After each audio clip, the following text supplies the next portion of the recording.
बातमीने आपण करूया। मनमाड बस स्थानकामध्ये खड्ड्यांचं साम्राज्य सध्या पाहायला मिळते। प्रवासी आणि बस चालकांना नाहक त्रास सहन करावा लागतोय।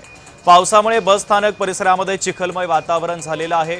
बस स्थानकामध्ये सध्या खड्ड्यांचं साम्राज्य आहे। नाशिकच्या मनमाड बस स्थानक आवारामध्ये खड्ड्यांचं साम्राज्य असून पावसाचं पाणी खड्ड्यामध्ये साचून बस चालक आणि प्रवासी वर्गाला मोठ्या अडचणींचा सामना करावा लागतोय। प्रशासनाने तातडीने बस स्थानक आवारातील खड्डे बुजवावे अशी मागणी आता केली जाते।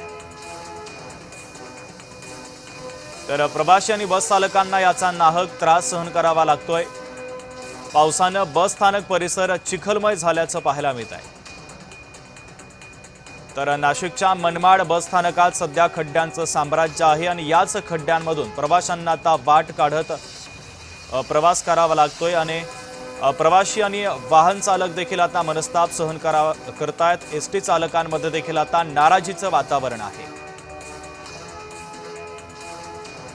तर नाशिकच्या मनमाड बस स्थानकाची दुरावस्था झाल्याचं चित्र समोर आलेलं आहे। बस स्थानकात अनेक ठिकाणी खड्डे पडलेले आहेत आणि या खड्ड्यांमधूनच बस चालकांना आता मार्ग काढावा लागतोय।